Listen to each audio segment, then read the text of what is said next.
Nah, itulah yang menjadi problem kita selama ini. Maka kita saat ini menerapkan pelayanan terpadu satu pintu berbasis website secara online. Ya, jadi pelayanan sertifikasi halal kita berbasis elektronik dengan menerapkan digitalisasi plus integrasi gitu ya. Integrasinya di mana? Bahwa tadi ada 3 aktor itu ada di dalam satu pintu. Kalau kita mengenal selama ini PTSP ya, PTSP pelayanan terpadu satu pintu, itu kami di bawah ada PTSP ya. Pelayanan terpadu satu pintu, melayani masyarakat secara langsung termasuk konsultasi dan seterusnya dari pelaku-pelaku usaha. Namun untuk memberi kemudahan dan jangkauan yang luas, kami ubah menjadi PTSP virtual yang secara online. Dan itu kami mengintegrasikan dengan lembaga 3 aktor itu, integrasi dengan LPH, ya, LPH dan MUI. Dan MUI ini sudah kita coba berkali-kali pertemuan untuk mengintegrasikan. Pada saat sidang fatwa selesai, itu ada admin yang masuk ke dalam sistem kita. Nah, sistem platform kita itu namanya Si Halal. Si Halal dan LPH itu terintegrasi dengan Si Halal ini gitu ya. Jadi itu adalah upaya kita untuk memberi kemudahan-kemudahan bagi pelaku usaha. Dan ini memang cukup makan waktu untuk negosiasi kepada LPH. Karena selama ini LPH itu kan punya akun masing-masing. Jadi daftarnya masing-masing, BPCH punya masing-masing. Jadi pelaku usaha itu sebelum terjadi integrasi itu ada double entry, double upload gitu kan. Jadi sudah daftar sana, masukin berkas, upload, download sana sini, terus ke sini lagi, ke situ lagi. Nah, ini yang kita lihat terjadi. Makanya kita integrasikan dan alhamdulillah Desember dan Januari kemarin sudah ada komitmen bersama dengan LPH. LPH itu ada 3 yang diketahui, LPPOM MUI, Supplier Indonesia, dan Sukopindo Indonesia. Dan Desember kemarin dan Januari kita sudah menambah jumlah LPH menjadi 9. Nah, sebelum kita SK-kan LPH itu, kita proses dulu dan testing integrasinya sistemnya. Dan alhamdulillah dari 9 itu udah 8 yang terintegrasi dengan Si Halal. Jadi pelayanan kita sekarang ini hampir 100% pelayanan secara online dan tidak melayani lagi pelayanan secara offline. Nah, di daerah-daerah di seluruh Indonesia kan kita memiliki Satgas Halal. Satgas Halal itu di Kanwil juga kita minta mereka tidak melayani lagi pelayanan secara offline. Semua kita sudah ke online. Itu untuk mengantisipasi lamanya. Karena kita ingin berkomitmen BPJPH melayani publik secara administratif dengan slogan mudah, cepat, dan murah. Nah, kalau bicara murah, berapa tuh biayanya Pak yang bisa di-share kalau orang mau mengurus sertifikasi ini Pak?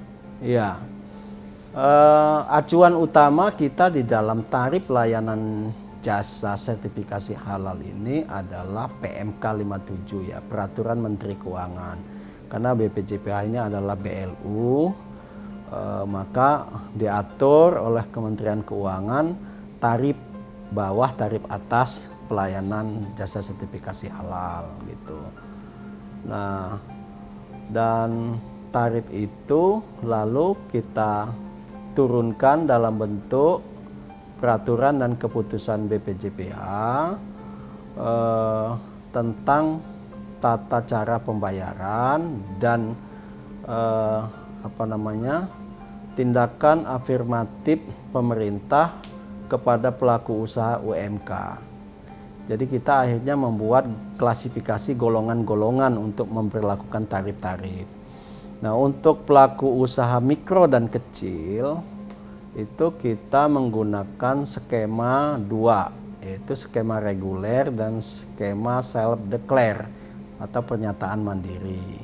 Nah, kalau UMK yang self declare itu kita membantu pelaku usaha 0 rupiah ya, gratis ya. UMK itu tidak dipungut biaya, namun biayanya itu ditanggung oleh pemerintah, oleh negara, disesuaikan dengan kemampuan keuangan negara. Nah, pada tahun yang lalu memang menjadi problem yang didiskusikan oleh pemerintah, mengapa di dalam undang-undang itu untuk UMK itu 0 rupiah, tetapi pada kenyataannya mahal, 3 juta, ada yang 4 juta, bahkan ada yang lebih, yang dialokasikan oleh kementerian, lembaga, pemerintah provinsi, pemerintah kabupaten di dalam APBN, APBD-nya untuk membantu UMK mengurus sertifikasi halal. Oleh karena itu kita per 1 Desember kemarin menurunkan tarif itu dari 3 juta menjadi 300.000. Itu. Ini saya kira turunnya bukan turun lagi tapi sangat drastis ya. Lompat dari lantai berapa itu harganya dari 3 juta menjadi 300. Nah, yang melalui self declare ya, tetapi yang reguler tarifnya 650.000 untuk UMK. Apa beda self declare dengan reguler? Kalau self declare itu untuk produk-produk yang sederhana. Produk-produk yang zero risk, yang low risk, dan produk-produk yang sudah dipastikan kehalalannya. Dan ini tidak perlu diperiksa oleh LPH, tapi cukup didampingin oleh pendamping PPH namanya. Pendamping PPH itu nanti yang meriksa bahan, komposisi bahan, dan proses produksi halalnya. Nah, ini yang digratiskan, pelaku usahanya yang nggak bayar, tapi ditanggung oleh pemerintah. Termasuk BPJPH sendiri membantu UMK untuk menanggung biaya sertifikasi halal ini. Nah, itulah saya kira tadi upaya kita untuk mewujudkan komitmen kita bahwa proses sertifikasi halal ini adalah murah. Namun untuk golongan menengah besar, industri halal yang besar-besar, makanan, minuman, kosmetik, ya mahal, wajar dong gitu kan. Mereka bayar secara mandiri karena biayanya juga cuma 4 tahun sekali. Kan sertifikatnya berlaku 4 tahun. Bila dibandingkan dengan nilai, volume, transaksi industri-industri besar, saya kira ini tidak seberapa. Apalagi ini juga membuat nilai tambah ya dari produknya untuk bersaing di tingkat global gitu. Nah, ini jadi ada keberpihakan kita untuk mikro dan kecil, dan tarif yang diberlakukan beda dengan pelaku usaha besar dan menengah. Satu lagi yang menarik itu kan sejak beberapa tahun yang lalu lembaga yang halal ini kan tidak satu pintu sebenarnya, bukan MUI aja, cuma memang karena sudah lama MUI kan MUI, beberapa tahun ini kan sudah ada beberapa kalau salah. Artinya peran BPJPH sendiri itu menstandarkan itu, semuanya bernaung di sini. Iya, kan BPJPH tidak bisa kerja sendiri. Untuk mewujudkan ekosistem halal, kita harus bekerja sama, bersinergi, dan berkolaborasi dengan stakeholder lain di bidang jaminan produk halal. Dan bukan hanya dengan LPH, ya. LPH itu adalah lembaga pemeriksa halal, tetapi juga dengan lembaga-lembaga lain, misalnya dengan BSN, dengan KAN, dengan BNSP gitu ya, untuk mengakreditasi lembaga-lembaga pemeriksa halal ini. Lalu juga di dalam training, pelatihan-pelatihan, auditor halal, penyelia halal, juru sembelih halal, kita bekerja sama dengan lembaga sertifikasi profesi LSP gitu kan, dan bekerja sama juga perguruan tinggi maupun ormas-ormas Islam untuk berkolaborasi, misalnya mengadakan pelatihan, melakukan training, uji kompetensi, dan seterusnya. Ini kita memang bekerja sama. Namun standar pelatihannya, standar registrasi auditor halalnya, kurikulum pelatihannya, silabusnya, semuanya standar melalui regulasi yang ditetapkan oleh BPJPH.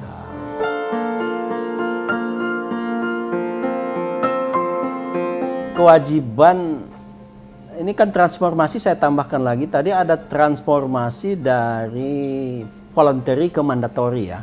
Yang dulu urus sertifikat itu sukarela, siapa yang mau aja gitu. Tapi sekarang udah wajib ya, wajib. Namun kewajiban sertifikasi halal itu diberlakukan secara bertahap. Ya, tahap pertama itu mulai 17 Oktober 2019 sampai dengan 17 Oktober 2024 untuk produk makanan, minuman, sembelihan dan jasa sembelihan. Sembelihan dan jasa sembelihan itu di mana? Juru potongnya sudah punya sertifikat juru sembelih halal apa belum? Rumah potong hewan, rumah potong unggas yang ada sudah sertifikat atau belum? Nah, itu yang menjadi prioritas kita untuk makanan, minuman. Itu ada rentang waktu 5 tahun, sekarang sudah berjalan 2 tahun lebih. Ini kesempatan kita untuk melakukan sosialisasi, publikasi, promosi dan edukasi kepada masyarakat supaya mau menerapkan sertifikasi halal. Nanti setelah 2024 sudah wajib semua. Jadi tidak ada lagi makanan, minuman, sembelihan, jasa sembelihan yang tidak bersertifikat halal. Lalu penahapan kewajiban kedua adalah 17 Oktober 2021, baru tahun yang lalu, baru berlaku beberapa bulan hingga 17 Oktober 2026. Itu untuk produk-produk kosmetik, obat-obatan dan bahan gunaan. Bahan gunaan yang kita gunakan, yang kita pakai, yang kita manfaatkan, misalnya sepatu, kaos kaki, baju, kacamata, cincin, jam, segala macam itu pada akhirnya sertifikat halal ya, sepanjang itu ada unsur hewan atau tidak. Nah, di samping itu juga dilihat dari aspek jasa, dari dari proses buatnya, pengemasannya ya, kemudian packagingnya terus transportasinya sampai ke outlet itu satu kesatuan hulu sampai hilir dari kehalalan itu menjadi proses audit yang dilakukan oleh auditor halal. Ya. Nah, tempoh hari kan sempat ramai juga Pak soal vaksin itu kehalalannya Pak. Bagaimana peran lembaga ini untuk mengamati atau menegaskan hal itu Pak? Ya itu tadi, nanti vaksin kan diperiksa oleh 3 aktor itu ya. Dan beberapa vaksin kan sudah dikasih fatwa sama MUI halal. Kemarin kita sudah mengeluarkan sertifikat halal untuk vaksin merah putih ya, yang Biotis pharmaceutical ya, dari perusahaan yang mana hak patennya vaksin itu dimiliki oleh UNER ya, UNER itu sudah ada sertifikat halalnya dari kita karena sudah diuji di LPH dan sudah keluar fatwa MUI-nya. Itu begitu. Nah, bagaimana Bapak menyikapi orang-orang yang masih nyinyir dengan logo baru ini Pak? Kan ada tuh yang kemarin muncul diplesetkan dengan langka minyak goreng Indonesia. Sebagai kepala gimana Pak? Ya kita memang harus sabar ya, harus sabar menghadapi itu semua. Karena ini kan hal baru ya, label baru. Kalau kita mau bandingkan label MUI yang sudah 33 tahun, ya udah nancep kan tidak apple to apple, Pak. Kita ini kan memperkenalkan dulu, terus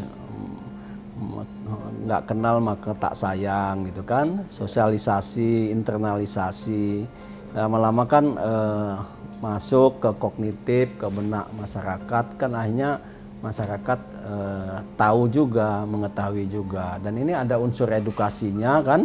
Nah, jadi di wacana kita atau diskusi kita ya soal tema wayang, kubah masjid, soal bentuk tulisan kaligrafi dan seterusnya dan seterusnya. Ini adalah proses pembelajaran publik yang sedang terjadi kan, dan kita itu saya kira cukup positif lah gitu ya. Kita bagus kalau saya pikir ini kesempatan muncul terus malah jadi sosialisasi makin cepat sebenarnya. Iya kan ini Ya itu adalah salah satu bentuk komunikasi publik yang terjadi kan secara alamiah ya, bisa cepat. Ada hikmahnya Mbak, iya ada hikmahnya. Alhamdulillah gitu kan, kita bersyukur.